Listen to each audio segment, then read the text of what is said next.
NEET, NIT, IIT, IIIT, IIM, AIIMS और livelihood college देश में सबसे पहले बनाने का काम भारतीय जनता पार्टी ने किया।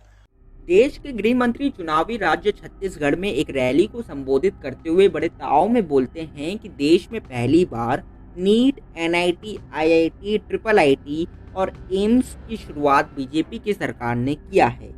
अब दोस्तों, वहां मौजूद जनता ने तो खूब ताली बजाई, पर अब जब बात निकली है तो दूर तलक जाएगी कि आखिर कैसे देश का गृह मंत्री इतना बड़ा झूठ बोल सकता है। क्योंकि अगर हम बात करें अमित शाह के दावे की, तो सारे के सारे दावे झूठ के साथ साथ हंसी के लायक भी हैं। क्योंकि देश में पहला आईआईटी मई 1950 में पंडित नेहरू के कार्यकाल में बना था। फिर देश में पहला एनआईटी 1961 में बना था, एम्स 1956 में बना था, वहीं पहला आईआईएम नवंबर 1961 में बना था और पहला ट्रिपल आईटी 1997 में बना था। तो दोस्तों, अगर हम देखें तो सिर्फ ट्रिपल आईटी को छोड़ बाकी सारे संस्था की बात करें तो पहली बार भारत के पहले प्रधानमंत्री पंडित नेहरू के समय में ही ये सब बन गए थे।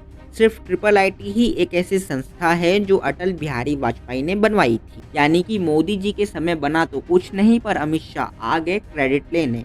अब छत्तीसगढ़ के चुनाव में बीजेपी की हाल बेहाल है, इसलिए अमित शाह को इतने बड़े झूठ का सहारा लेना पड़ रहा है। अमित शाह भी जानते हैं कि वो छत्तीसगढ़ का चुनाव नहीं जीत पाएंगे, इसलिए कुछ भी बोलते जा रहे हैं।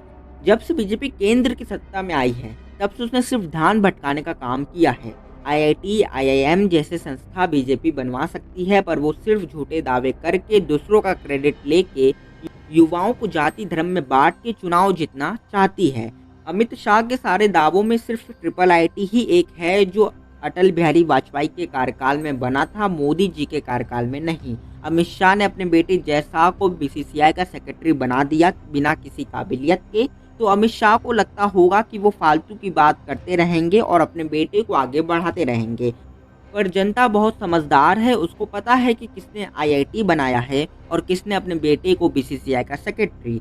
शायद इसलिए गोदी मीडिया भी अमित शाह के इस झूठे बयान पर चुप रहे। पर सच्चाई तो ये है कि छत्तीसगढ़ की जनता को इससे फर्क ही नहीं पड़ता, क्योंकि उसने अपना मन लगभग बना लिया है कि उसको अपना वोट किसे देना है। बाकी क्या है आपकी राय, कमेंट करके बताएं, और वीडियो अच्छा लगा तो लाइक करके चैनल को सब्सक्राइब कर लें और बने रहे हमारे साथ। मिलते हैं अगले वीडियो में।